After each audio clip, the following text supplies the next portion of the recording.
Thank you, my friends.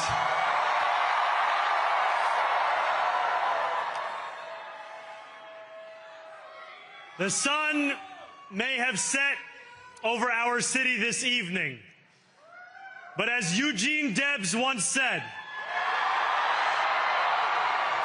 I can see the dawn of a better day for humanity. For as long as we can remember, the working people of New York have been told by the wealthy and the well-connected that power does not belong in their hands. Fingers bruised from lifting boxes on the warehouse floor, palms calloused from delivery bike handlebars, knuckles scarred with kitchen burns. These are not hands that have been allowed to hold power. And yet, over the last 12 months, you have dared to reach for something greater. Tonight, against all odds, we have grasped it. The future is in our hands. My friends, we have toppled a political dynasty.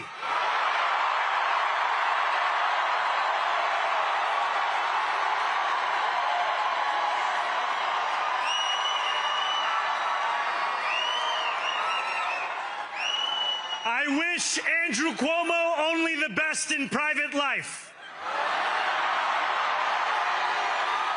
But let tonight be the final time I utter his name as we turn the page on a politics that abandons the many and answers only to the few.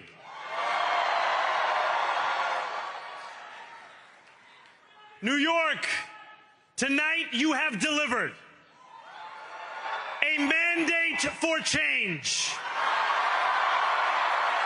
a mandate for a new kind of politics, a mandate for a city we can afford, and a mandate for a government that delivers exactly that. On January 1st, I will be sworn in as the mayor of New York City.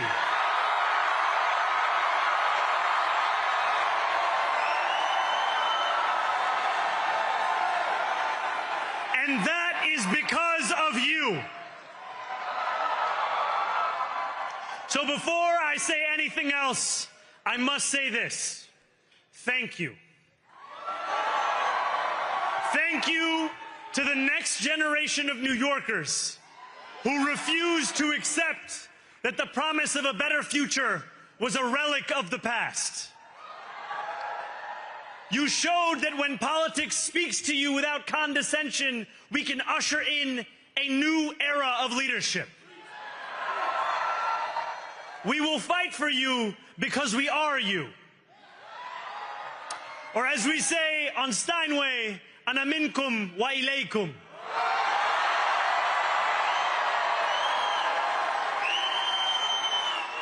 Thank you to those so often forgotten by the politics of our city who made this movement their own. I speak of Yemeni bodega owners and Mexican abuelas, Senegalese taxi drivers and Uzbek nurses, Trinidadian line cooks and Ethiopian aunties. Yes, aunties. To every New Yorker in Kensington and Midwood and Hunts Point, know this. This city is your city, and this democracy is yours too. This campaign is about people like Wesley, an $11.99 organizer I met outside of Elmhurst Hospital on Thursday night. A New Yorker who lives elsewhere, who commutes 2 hours each way from Pennsylvania because rent is too expensive in this city. It's about people like the woman I met on the BX 33 years ago, who said to me, I used to love New York, but now it's just where I live. And it's about people like Richard, the taxi driver I went on a 15-day hunger strike with outside of City Hall, who still has to drive his cab 7 days a week. My brother, we are in City Hall now.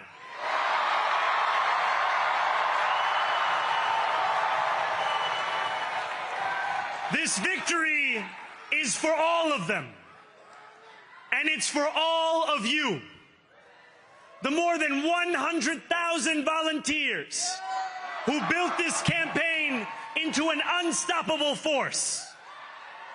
Because of you, we will make this city one that working people can love and live in again. With every door knocked, every petition signature earned, and every hard-earned conversation, you eroded the cynicism that has come to define our politics.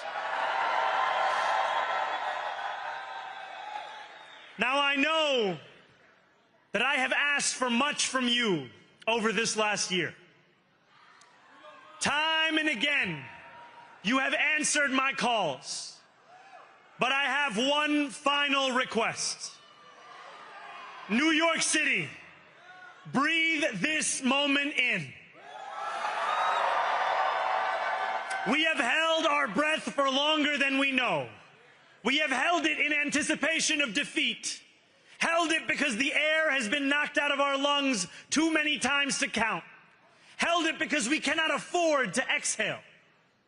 Thanks to all of those who sacrificed so much, we are breathing in the air of a city that has been reborn.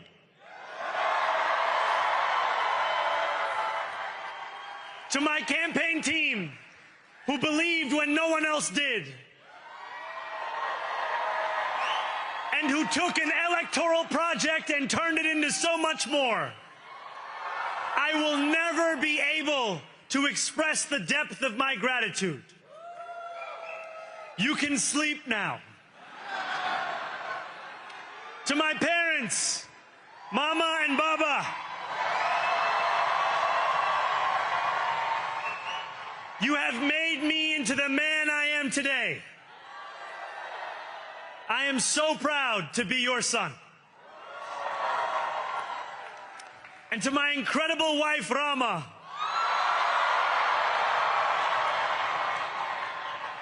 Hayati, there is no one I would rather have by my side in this moment and in every moment. To every New Yorker, whether you voted for me, for one of my opponents, or felt too disappointed by politics to vote at all, thank you for the opportunity to prove myself worthy of your trust. I will wake each morning with a singular purpose: to make this city better for you than it was the day before. There are many who thought this day would never come, who feared that we would be condemned only to a future of less, with every election consigning us simply to more of the same. And there are others who see politics today as too cruel for the flame of hope to still burn. New York, we have answered those fears. Tonight we have spoken in a clear voice. Hope is alive. Hope is a decision that tens of thousands of New Yorkers made day after day, volunteer shift after volunteer shift, despite attack ad after attack ad. More than 1 million of us stood in our churches, in gymnasiums, in community centers, as we filled in the ledger of democracy. And while we cast our ballots alone, we chose hope together. Hope over tyranny. Hope over big money and small ideas. Hope over despair. We won because New Yorkers allowed themselves to hope that the impossible could be made possible. And we won because we insisted that no longer would politics be something that is done to us. Now it is something that we do.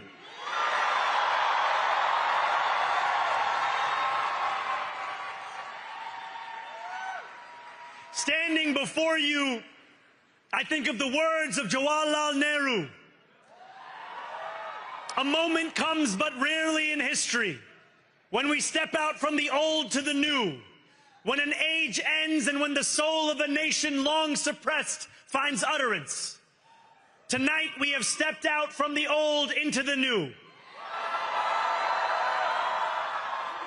So let us speak now with clarity and conviction that cannot be misunderstood about what this new age will deliver and for whom. This will be an age where New Yorkers expect from their leaders a bold vision of what we will achieve, rather than a list of excuses for what we are too timid to attempt. Central to that vision will be the most ambitious agenda to tackle the cost of living crisis that this city has seen since the days of Fiorella LaGuardia.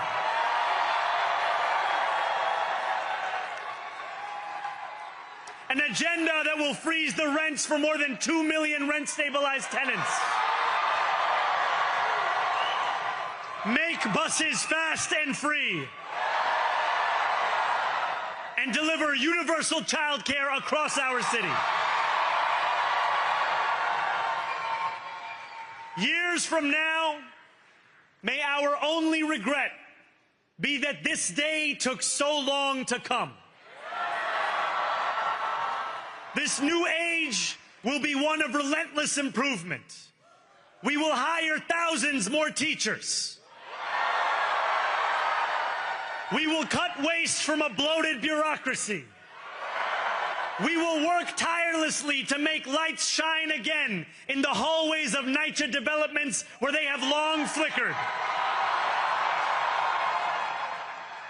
Safety and justice will go hand in hand as we work with police officers to reduce crime and create a department of community safety that tackles the mental health crisis and homelessness crises head on. Excellence will become the expectation across government, not the exception. In this new age we make for ourselves, we will refuse to allow those who traffic in division and hate to pit us against one another. In this moment of political darkness, New York will be the light. Here, we believe in standing up for those we love. Whether you are an immigrant, a member of the trans community, one of the many black women that Donald Trump has fired from a federal job, a single mom still waiting for the cost of groceries to go down, or anyone else with their back against the wall, your struggle is ours too. And we will build a city hall that stands steadfast alongside Jewish New Yorkers and does not waver in the fight against the scourge of anti-Semitism. Where the more than 1 million Muslims know that they belong. Not just in the 5 boroughs of this city, but in the halls of power. No more will New York be a city where you can traffic in Islamophobia and win an election.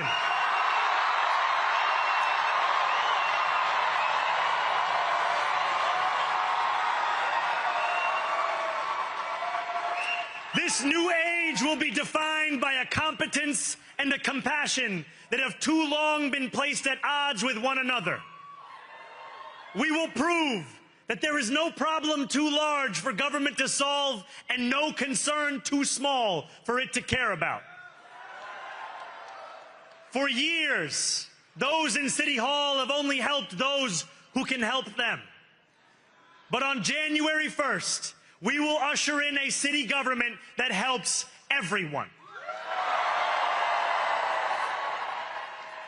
Now, I know that many have heard our message only through the prism of misinformation. Tens of millions of dollars have been spent to redefine reality and to convince our neighbors that this new age is something that should frighten them. As has so often occurred, the billionaire class has sought to convince those making $30 an hour that their enemies are those earning $20 an hour. They want the people to fight amongst ourselves so that we remain distracted from the work of remaking a long broken system. We refuse to let them dictate the rules of the game anymore. They can play by the same rules as the rest of us. Together, we will usher in a generation of change. And if we embrace this brave new course, rather than fleeing from it, we can respond to oligarchy and authoritarianism with the strength it fears, not the appeasement it craves. After all, if anyone can show a nation betrayed by Donald Trump how to defeat him, it is the city that gave rise to him.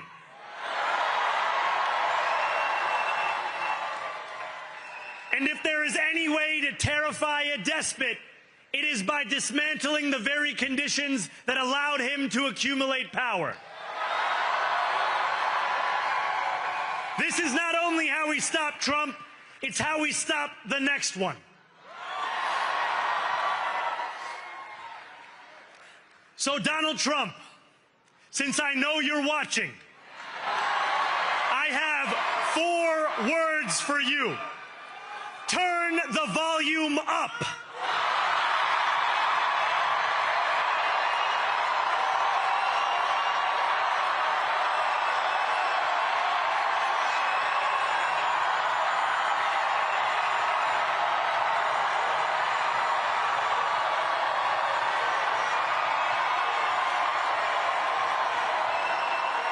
We will hold bad landlords to account because the Donald Trumps of our city have grown far too comfortable taking advantage of their tenants.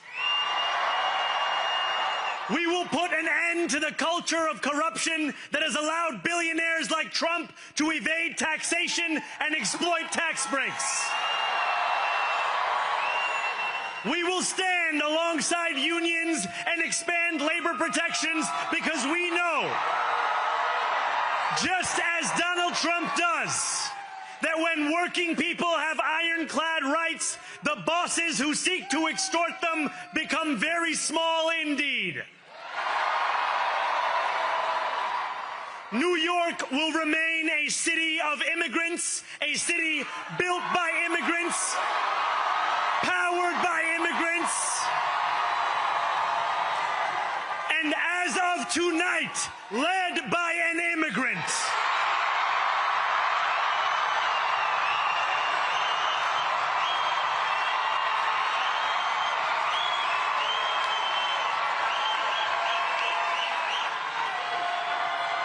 So hear me, President Trump, when I say this.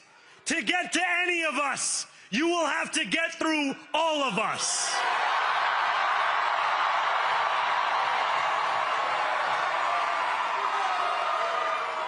When we enter City Hall in 58 days, expectations will be high. We will meet them. A great New Yorker once said that while you campaign in poetry, you govern in prose. If that must be true, let the prose we write still rhyme, and let us build a shining city for all. And we must chart a new path, as bold as the one we have already traveled. After all, the conventional wisdom would tell you that I am far from the perfect candidate. I am young, despite my best efforts to grow older. I am Muslim. I am a democratic socialist. And most damning of all, refuse to apologize for any of this. And yet, if tonight teaches us anything, it is that convention has held us back. We have bowed at the altar of caution, and we have paid a mighty price. Too many working people cannot recognize themselves in our party. And too many among us have turned to the right for answers to why they've been left behind. We will leave mediocrity in our past. No longer will we have to open a history book for proof that Democrats can dare to be great. Our greatness will be anything but abstract. It will be felt by every rent-stabilized tenant who wakes up on the first of every month, knowing the amount they're going to pay hasn't soared since the month before. It will be felt by each grandparent who can afford to stay in the home they have worked for, and whose grandchildren live nearby because the cost of childcare didn't send them to Long Island. It will be felt by the single mother who is safe on her commute and whose bus runs fast enough that she doesn't have to rush school drop-off to make it to work on time. And it will be felt when New Yorkers open their newspapers in the morning and read headlines of success, not scandal. Most of all, it will be felt by each New Yorker when the city they love finally loves them back. Together, New York, we're going to freeze the... Together, New York, we're going to make buses fast and... Together, New York, we're going to deliver universal... Let the words we've spoken together, the dreams we've dreamt together, become the agenda we deliver together.